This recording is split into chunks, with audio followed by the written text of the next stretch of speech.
Hello बच्चों, BS mathematics में आपका स्वागत है। आज हम आपको वास्तविक संख्या के बारे में बताएंगे। वास्तविक संख्या का जो कक्षा 10 का गणित है उसमें जो वास्तविक संख्याओं का जो पहला चैप्टर है उसके बारे में बताएंगे। ठीक है, इससे पहले मैंने आपको पहली वीडियो में आपको वास्तविक संख्याओं के बारे में बता दिया है। जो उसका लास्ट पॉइंट था वो यूक्लिड विभाजन प्रमेय का बताया था मैंने। यूक्लिड विभाजन प्रमेय का क्या होती है ये बताई थी मैंने। ए बराबर बी क्यू प्लस आर, इसे थोड़ा सा समझाया था मैंने। एक बार और मैं थोड़ा सा रिवाइज करा दूं। ए बराबर बी क्यू प्लस आर, इसमें बताया था मैंने ये भाज्य होता है, ये भाजक होता है, ये भागफल होता है, ये शेषफल होता है। जो शेषफल होता है उसका मान 0 भी आ सकता है, 0 से बड़ा भी हो सकता है, परंतु इससे हमेशा कम होता है। मैंने कई सारे उदाहरण बताए थे आपको। ठीक है, तो ये यूक्लिड विभाजन प्रमेय है। इसका प्रयोग एचसीएफ ज्ञात करने के लिए करते हैं हम, यानी कि हाईएस्ट कॉमन फैक्टर मैसे ज्ञात करने के लिए, दो संख्याओं का मैसे ज्ञात करने के लिए इसका प्रयोग हम विभाजन यूक्लिड विभाजन प्रमेय का प्रयोग हम करते हैं। यह है भाज्य बराबर भाजक गुणा भागफल जमा शेषफल। आपने छोटी क्लास में भी ये पढ़ ही रखा होगा।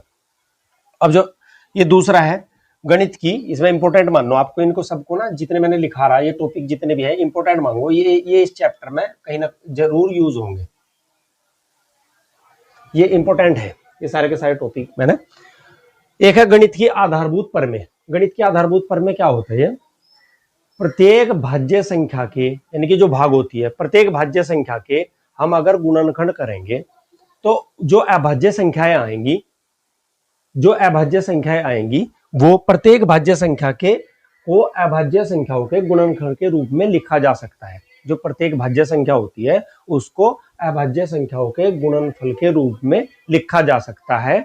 पढ़े ही वो गुणनफल या गुणनखंड, पढ़े ही वो गुणनखंड किसी भी क्रम में हो, वह संख्याएं किसी भी क्रम में लिखी हुई हो। जैसे ये भाज्य संख्या है 15 भाज्य संख्या, इसके गुणनखंड हो गए 3 गुणा 5, इसके गुणनखंड ये भी हो गए 5 गुणा 3। ठीक है, 15 के गुणनखंड ये भी हो गए, और एक आधा लिख दूं, 15 के गुणनखंड ये भी हो गए 15 गुणा 1। और सॉरी, इनको तो ना लिखो, चाहे ना लिखो, बस गुणनखंड ये लिखेंगे, अभाज्य गुणनखंड ये लिखेंगे। इसके हमें अभाज्य गुणनखंड लिखने नहीं। देखो इसका क्रम कुछ भी हो, पहले 3 था, अब 3, पहले 3 था 5 हो गया, शुरू में 5 हो गया, बाद में 3 हो गया। इस क्रम से अभाज्य संख्याओं भाज्य संख्याओं के जो गुणनखंड होंगे उनका क्रम चाहे कैसे भी रखा हो, अर्थात ये अद्वितीय होता है। अद्वितीय का मतलब यूनिक एक ही होता है, इसको एक ही मान लेंगे। 3 की 5 में गुणा कर दो तब भी 15, 5 की 3 में गुणा कर दो तब भी 15, फर्क कोई पड़ता नहीं। गुणा में आगे पीछे लिख दो, कोई फर्क नहीं पड़ता। तो क्या है गणित के आधारभूत प्रमेय? क्या है? किसी भी भाज्य संख्या को अभाज्य संख्याओं के गुणनखंडों के रूप में लिखा जा सकता है।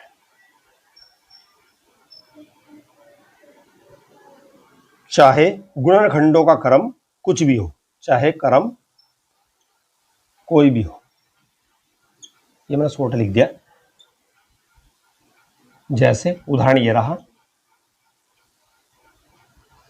किसी भी भाज्य संख्या को अभाज्य संख्या के गुणनखंडों के रूप में लिखा जा सकता है, चाहे उनका क्रम कुछ भी हो। जैसे भाज्य संख्या है जो किसी से भाग हो जाए, भाज्य संख्या है 15, 15 को 3 गुणा 5 लिख दिया या 5 गुणा 3 लिख दिया, इसका क्रम बदल दिया। क्रम पे मतलब इसका क्रम बदलने से इन पर कोई फर्क नहीं पड़ेगा। ठीक है, इसका प्रयोग भी हम ऐसे ज्ञात करने में करेंगे। गणित की आधारभूत प्रमेय का प्रयोग भी एग्जाम में 1 नंबर की या 2 नंबर की डेफिनेशन आ जाती है, इसलिए आप इसे नोट कर लेगा।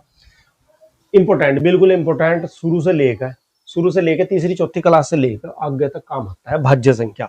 भाज्य संख्या डिविडेंट नंबर। भाज्य संख्या क्या होती है? ऐसी संख्या है जो अपने आप से भी भाग हो, यानी कि खुद से भी भाग हो। एक से तो सारी संख्याएं भाग हो रही, खुद से भाग हो और एक से भाग हो, इसके अलावा और से भी भाग हो जाए, वो भाज्य संख्या कहलाती है। एक और समम के अलावा अन्य संख्याओं से भाग होने वाली संख्याएं भाज्य संख्याएं कहलाती है। देखो ये लिखी मैंने डेफिनेशन इसकी। जैसे मैंने लिख दिया, यहां से 20 लिख दिया, 20 के अभाज्य जो 20 को भाग कर 20 के अभाज्य गुणनखंड 20 के अभाज्य अगर गुणनखंड करेंगे हम तो क्या होगा 20 के अभाज्य गुणनखंड या 20 को भाग करने वाली संख्या कौन कौन सी होगी। जैसे 20 को भाग करने वाली कौन कौन सी संख्याएं हो सके। एक तो 20 को 20 भी भाग कर रही, एक भी भाग कर रही, 20 भी भाग कर रही, या तो खुद भी भाग कर रही। 20 को 20 से भाग करेंगे एक को 20 से भाग करेंगे 20। अब देखो क्या क्या संख्या भाग करती है। 2 2.20, 4 4 पंजे 20, 5 5 चौक 20, 10 10 दूनी 20। तो 20 के जो 20 के अभाज्य गुणनखंडों की जो संख्या है हमारे पास ये लिख दी हमने, कौन कौन सी है। एक तो खुद लिखना, फिर एक लिखना, ये तो दोनों होगी। इससे अलावा 2 भी भाग कर रहा है इसको, 4 भी, 5 भी, 10 भी, तो ये हमारे पास अभाज्य संख्या होगी। नेक्स्ट ये भी इंपॉर्टेंट है, अभाज्य प्राइम नंबर, इसको प्राइम नंबर बोलते हैं, PRIME, प्राइम नंबर। ठीक है, प्राइम नंबर क्या होता है? जो अपने आप से भागो एक से और किसी से भाग ना हो। जो अपने आप से भागो और एक से भागो, अन्य किसी संख्या से वो भाग ना हो, वो प्राइम नंबर अभाज्य संख्या होती है। और सबसे छोटी जो अभाज्य संख्या होती है वो 2 होती है। गिनती में जो सबसे छोटी अभाज्य संख्या होती है वो 2 होती है। ठीक है, जैसे 2 3 ये भी अभाज्य, फिर उसके बाद 5, फिर 7, 7 के बाद 11, 11 के बाद 13, 13 के बाद 17, 17 के बाद 23, 23 के बाद 29, 31, 37, ऐसे ही 41, ऐसे ही आगे आती चली जाएगी। ये अपने आप से भाग होती है, एक से तो सारी होगी। भाई 2 को 2 से भाग करेंगे 1 आ जाएगा, 3 को 3 से भाग करेंगे 1 आ जाएगा। एक जिन आपको बताया जिनके बटे कुछ नहीं होता उनके बटे 1 होती है, यानी कि 1 से भाग होती है, ये अभाज्य संख्या होगी। ठीक है, उसके बाद ये भी इंपॉर्टेंट है, ये जो हम परिमेय संख्या सिद्ध करेंगे, सिद्ध करोगे या परिमेय संख्या है, उसमें बहुत इंपॉर्टेंट है, जरूर काम आएगा। इसको आप नोट कर लेना, मैं वहां भी करा दूंगा, फिर भी आप देख लेना इसको। सहअभाज्य संख्या, को प्राइम नंबर, को लगा दो इसका प्राइम नंबर, को प्राइम नंबर है। ठीक है, ऐसे अभाज्य संख्या है जो आप ऐसी 2 या 2 से अभाज्य संख्याओं का जोड़ा, 2 संख्याओं का या 2 से अधिक अभाज्य, मतलब अभाज्य समझ गए, जो किसी से भागना हो उनका जोड़ा, जो आपस में भी किसी से भागना हो, उनकी आपस में ना बनती हो किसी से, उनकी होर के साथ तो बनती ही नहीं हो, ऐसे मान लो, इनकी उनकी होर के साथ तो बनती नहीं, किसी के साथ तो बनती नहीं, वो उनकी आपस में भी नहीं बनती। ऐसी संख्या है जिनकी होर के साथ तो बनती ना हो, आपस में भी किसी के साथ ना बनती हो। जैसे 2 है, 3 है, यो सहअभाज्य संख्या में 2 का जोड़ा होगा या 2 से ज्यादा का जोड़ा, ये हो गया। 2 3 पे नहीं भाग होने की, पूरी नहीं भाग होगी, 3 2 नहीं होने की, और 5 7 इनके जोड़े बनाते चले जाओ, यहां आपस में भाग ही नहीं हो रही किसी की, तो ये सहअभाज्य संख्या है। और क्या हो सके, जैसे 11 13, ये आपस में किसी की इनकी किसी के साथ दाढ़ नहीं गड़ती, ये बिल्कुल लड़ाई वाली है, ये आपस में अकेले रहना पसंद करें। ठीक है, अब एक्सरसाइज कराता हूं, चलते हैं एक्सरसाइज पे। अभ्यास 1.1 का जो पहला सवाल है, निम्नलिखित संख्याओं को अभाज्य संख्याओं के गुणनखंडों के गुणनफल के रूप में लिखना। इनके गुणनखंड करने अभाज्य जो किसी से भागना हो वह करने, फिर इनकी गुणा करके हमें लिखना। बिल्कुल आसान है। जैसे 144 है, पहले इसका करेंगे। 144 के अभाज्य गुणनखंड करने में 144 के ऐसे करो, आप जानते होंगे, 2 से भाग करो, जो भागफल आएगा वो लिखना, केवल 2 सत्ते 14, 0 में 0 बार चलेगा, 2 0 0, फिर 2 से काटो, 2 3 6, 1 बज गया 10 हो गए, 2 पंजे 10। अब ये 2 से नहीं कटेगा, 5 ये 5 से कटेगा, 3 से भी नहीं कटेगा, 5 सत्ते 35, और ये 7 से कटेगा, 7 एकन 7। ये अभाज्य गुणनखंड होंगे, ये किसी से आपस में भाग नहीं हो रहे। तो इसके जो अभाज्य गुणनखंड होंगे 140 के 2 गुणा 2 गुणा 5 गुणा 7, तो इसको कैसे लिख सके, एक घात ये, तो 2 की घात गुणा करते समय घातें आपस में जुड़ जाती है। तो यो 140 को अभाज्य संख्याओं के गुणनखंडों के गुणनखंड तो हो गए 140 के 2 2 5 7, ये गुणनखंड हो गए, और इनकी गुणा ये हो गया गुणनफल। तो गुणनखंडों को गुणनफल के रूप में हमने लिख दिया। ठीक है, ये गुणा करते समय मैंने घातांक के नियम शॉर्ट वीडियो में बताया है, शॉर्ट में नहीं लॉन्ग में बताया है घातांक के नियम, तो आप वहां देख सकते हो। अगर आधार समान हो तो घातें आपस में जुड़ जाती है, बिल्कुल आसान है। दूसरे नंबर का क्या है, यो 156, ये भी आसान है बिल्कुल, 156 है।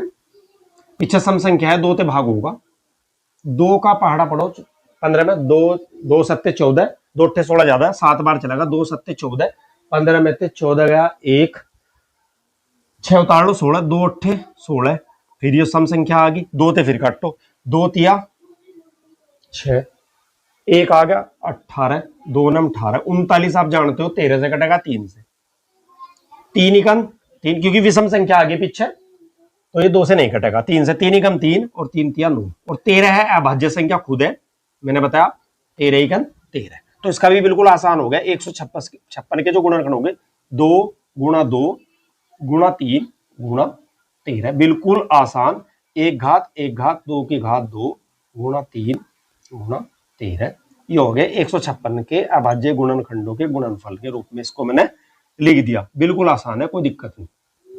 ठीक है, यहाँ स्पेस बच रहा है, यहाँ में ना ये उतार लू 5वां सवाल। ठीक है, ये 5वां सवाल उतारता हूँ, ये थोड़ा सा बड़ा है, मतलब थोड़ा सा वैसा लगता है, देखो इसको मैं यहाँ लिख रहा हूँ, वहां स्पेस बच रहा है, वहां कर लेंगे इसको। 7429, ठीक है, ये 2 से नहीं कट रहा, 3 से देखो, 3 से काटने का भी वैसे मैं शॉर्ट वीडियो में नियम बताऊंगा, अगर इनको सबको जोड़ दे 11 11 4 15 15 7 22, जो 3 से नहीं भाग हो रहा, क्योंकि 22 इनका योग 22 है, और 22 अगर इनका योग 3 से भाग हो रहा तो 3 से भाग होगी, 6 से भी भाग होगी, 9 से भी भाग हो, 3 6 9 से भाग हो नहीं रही हो, 2 से नहीं हो रही, 4 से नहीं हो रही, 5 से तब भाग होती, पीछे 0 होता या 5 होता। ठीक है, भाग के नियम जो भी है मैं आपको शॉर्ट वीडियो में बताता रहूंगा।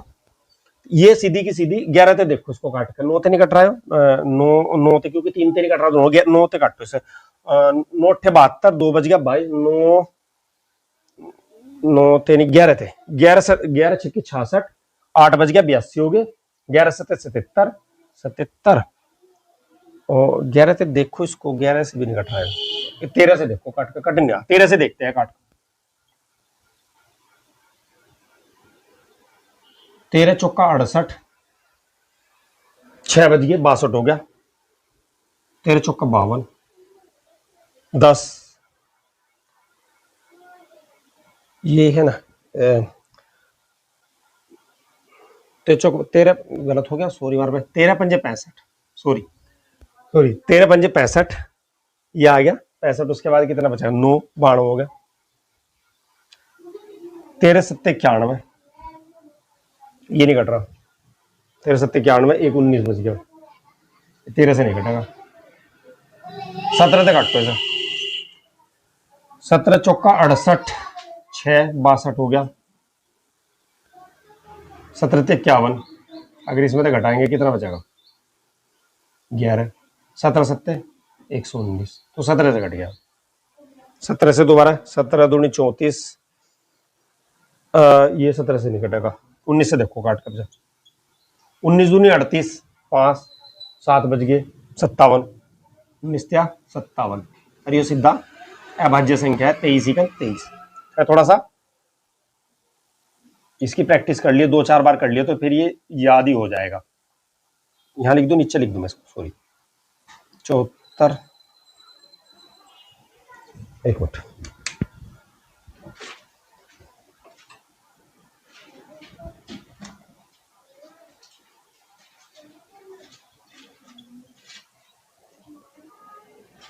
यह अभाज्य संख्याओं के गुणनफलों के रूप में हो गया।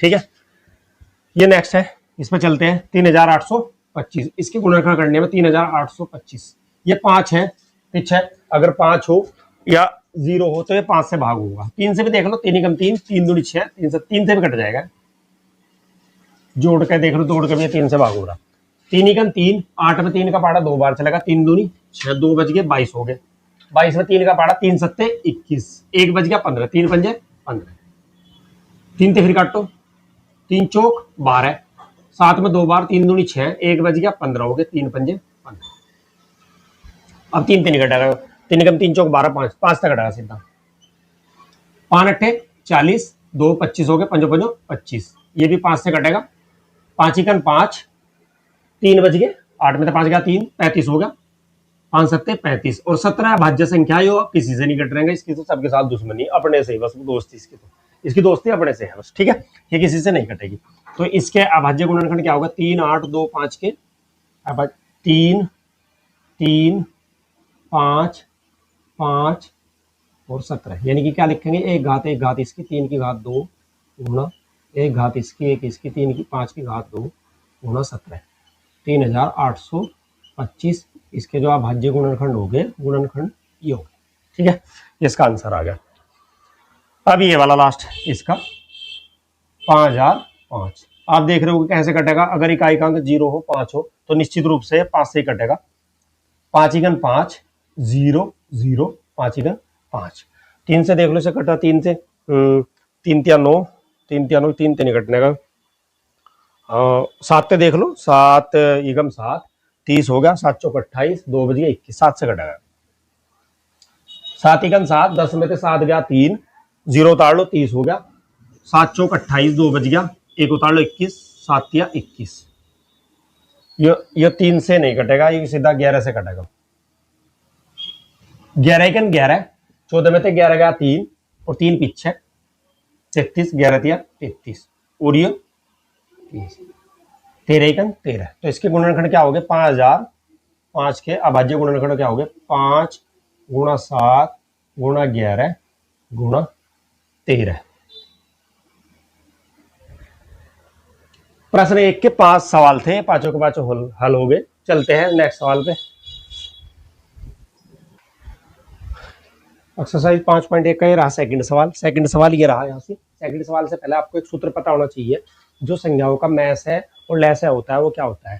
संख्याओं का जो मैस है, दो संख्याओं का अगर मैस है और लैस है निकालना, कैसे निकालते हैं? ठीक है, पहले तो एक सूत्र है संख्याओं का मैस है, पै का मतलब महत्तम समापवर्तक, लैस है का मतलब लघुत्तम समापवर्ते, वर्तक वर्ते। मैस है का मतलब महत्तम समापवर्ते गुणा लघुत्तम समापवर्ते, ये सब वर्तक है, ये वर्ते है, बराबर होता है पहली संख्या और दूसरी संख्या के गुणनफल के। दो संख्या, ये केवल दो संख्याओं पर ही लागू होता है, दो से ज्यादा पर नहीं। दो संख्याओं का मैस है और लैस है की गुणा उनकी दोनों की गुणनफल के बराबर होता है। मैस है को लिखते हैं एचसीएफ। एचसीएफ का मतलब होता है highest common factor, LCM lowest common multiple. ठीक है, ये बराबर होता है। अगर मैंने पहली संख्या ए मान ली, दूसरी संख्या बी मान ली, तो इसे शॉर्ट में लिखेंगे, पहली संख्या गुणा दूसरी संख्या बराबर होगा मैस है गुणा लैस है। ठीक है, ये तो क्लियर है, आसान है। तो पहली संख्या गुणा दूसरी संख्या बराबर मैस है गुणा लैस है। ये चार संख्या है, चार पद हो गए, 1 2 3 4। 4 में तो हमें 3 दे रखे होंगे, हमें चौथा अपना आप निकालना होगा। जैसे ये निकालना है, तीनों दे रखे, तो ये गुणा में इसके बटे में चले जाएगा। क्लियर? अगर ये निकालना, ये दे रखा, ये दे रखा, ये दे रखा, तो ये यहीं रखो, ये इसके बटे में, ये रख।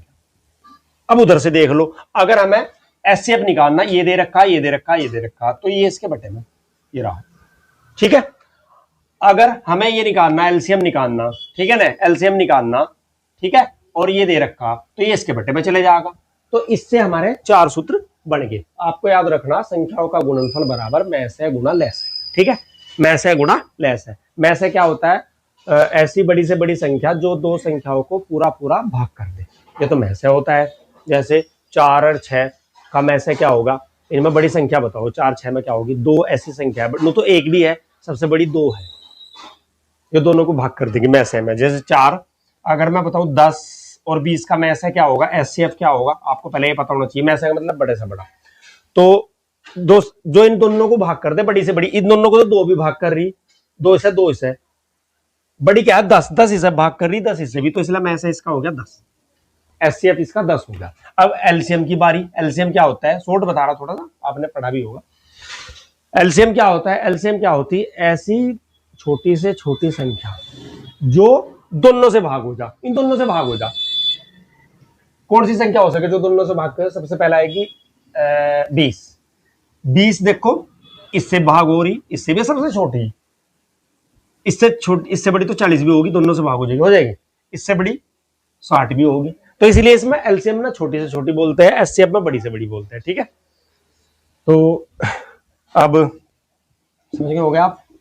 इसमें देखो एचसीएफ एलसीएम ज्ञात, ये दूसरा सवाल है, एचसीएफ और एलसीएम ज्ञात करना हमको, और एचसीएफ गुणा एलसीएम बराबर हमें सिद्ध करना संख्याओं के गुणनफल के बराबर। ठीक है, अब देखो ये पहला सवाल है 26 और 91। ठीक है, और दूसरा सवाल हमारे पास है 500, वहां लिख दिया मैंने, उधर लिख दिया। दूसरा सवाल हमारे पास है 510 व 91। तो 26 का 91 का निकाल लेंगे, यहां निकाल रहा पहले वाला है 26 व 91। ठीक है, 26 के अभाज्य गुणनखंड करेंगे, 2 ते काटो, 2 एकन 2, 2 तिया 6, ये 13 से कटेगा, ये अभाज्य संख्या है।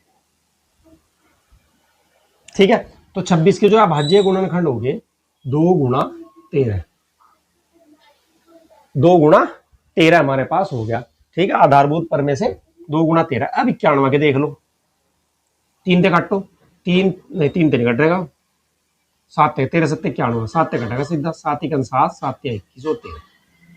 तो हमारे पास जो 91 है उसके गुणनखंड हो गए 7 गुणा 13।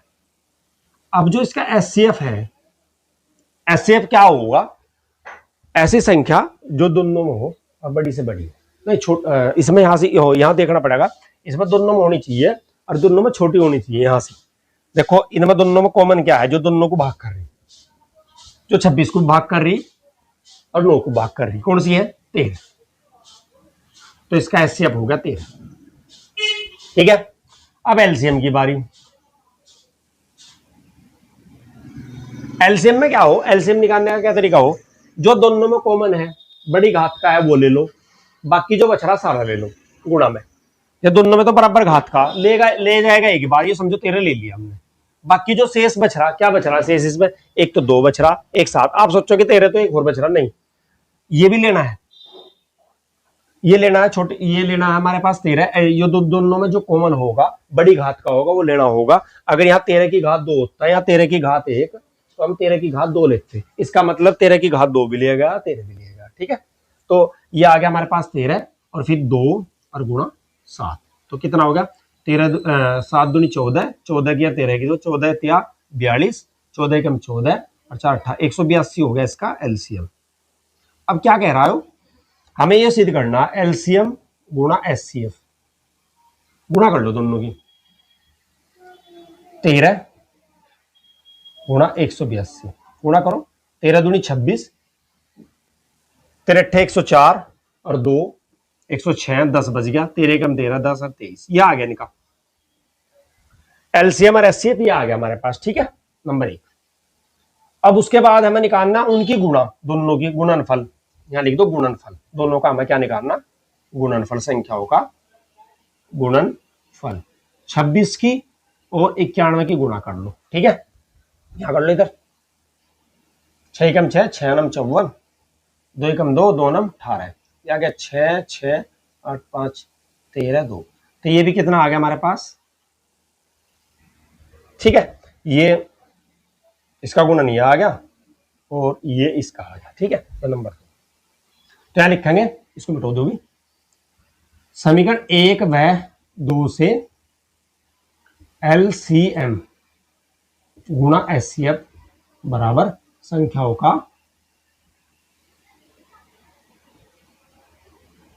गुणनफल। ये एच पे लिख दो, हैंस प्रूव्ड, यानी कि ये सिद्ध करना, ये सिद्ध हो गया हमारे पास।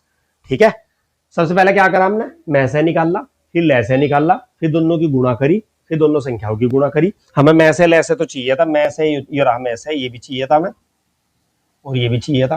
फिर हमने इन दोनों की गुणा करी, हमें देखना था इन दोनों का गुणनफल संख्याओं की गुणा के बराबर है या नहीं, तो ये निकाल लिया मैंने, फिर ये गुणनफल निकाल लिया।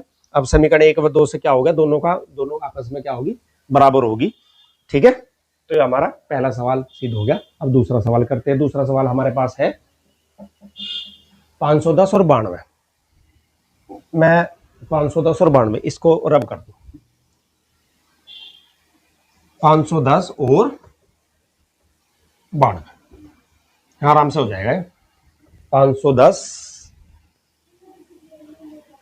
व 92, ठीक है, 92 के यहां कर दो अभाज्य गुणनखंड, 2 से काटो, 2 चौक 8, 1 बज गया 12, 2 छंग 12, 2 से काटो, 2 दूनी 4, 2 तिया 6, ये 23 आ गया, 23 का 23। तो इसके 92 के जो अभाज्य गुणनखंड हो गए 2 गुणा 2 गुणा 23, इसे ऐसे लिख सके 2 की घात 2 गुणा 23। ठीक है, 92 के अभाज्य गुणनखंड हो गए हमारे पास। अब हमें निकालने 510 के अभाज्य गुणनखंड, 510 के, 2 से काटो, 2 दूनी 4, 1 बज गया 10, 11 हो गया, 2 पंजे 10 और 1 बज गया 10 हो गया, 2 पंजे 10, ये 5 से कटेगा सीधा, 3 से भी कट जाएगा, 3 अट्ठे 24, 3 पंजे 15, अब 5 से कटेगा, 5 इकन 5, 5 सत्ते 35, ये 17 भाज्य संख्या है, ये तो अपने आप से ही कटेगी। 510 के क्या हो गए 2 गुणा 3 गुणा 5 गुणा 17। ठीक है, समझ गए होंगे आप अभाज्य गुणनखंड। ठीक है, अब उसके बाद हमें निकालना है इसका एचसीएफ। एचसीएफ किसका निकालना 92 का, ऐसे भी लिख सकते। एचसीएफ में क्या बताया था मैंने, जो दोनों में हो और छोटी घात का हो, दोनों में कॉमन हो और छोटी घात का हो। दोनों में कॉमन देखो क्या है, पहले 2 है, अभी 2 है। ठीक है, तो एक घात का लेंगे, ये एचसीएफ हो गया इसका। अब आप देखो मैं से मैं बताया था मैंने ऐसी संख्या बड़ी से बड़ी जो दोनों को भाग कर दे। अब 4 तो इसे तो भाग कर देगा, 4 इसे थोड़ी भाग कर देगा, क्योंकि इसके गुणनफल में तो 4 आ ही नहीं रहा, इसके गुणनफल में तो 2 आ रहा, इसलिए से भाग तो करने का नहीं। ठीक है, इसलिए हम छोटी घात का लेते हैं यहाँ से। ठीक है, और जो परिभाषा करते हैं उसमें कहते हैं बड़ी से बड़ी संख्या। ठीक है, तो एचसीएफ होगा। अब हमें निकालना एलसीएम, एलसीएम 92 का और 510 का।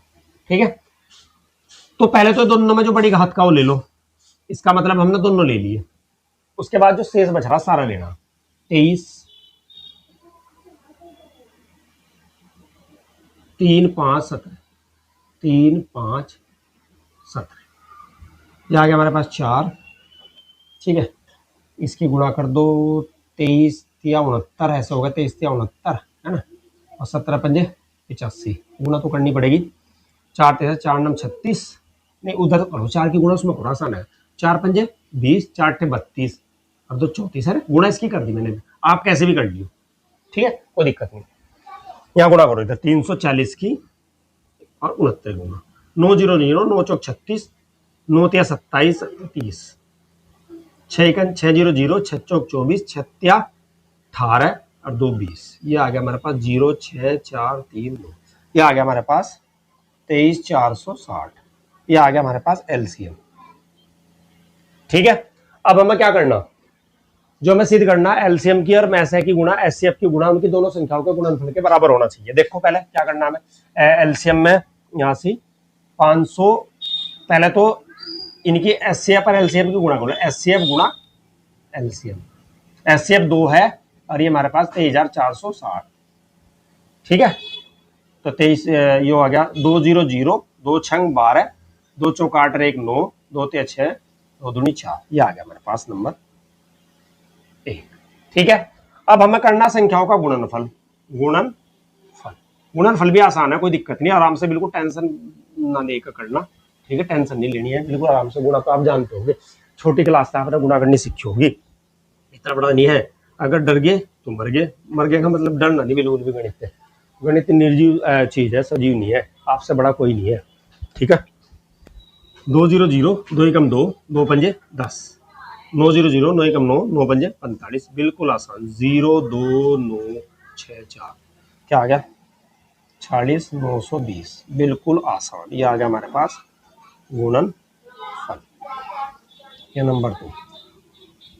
तो क्या लिखेंगे, समीकरण 1 2 से एलएचएस बराबर आरएचएस, और ये हमारे पास हो गया हैंस प्रूव्ड एचपी, ऐसे लिख दो। ठीक है, मैंने यहाँ ये लिखा होता इसलिए ऊपर लिख दिया, ये इसके बराबर आ गई, ये इसके बराबर आ गई। ठीक है, तो हमारा दो संख्याओं का गुणनफल मतलब बराबर हो गया मैसे और लैसे की गुणा के, बिल्कुल आसान, कोई दिक्कत नहीं। ठीक है, अब इसका एक जो नेक्स्ट सवाल है, एक बच्चा शायद इसमें सवाल मैं करता हूं,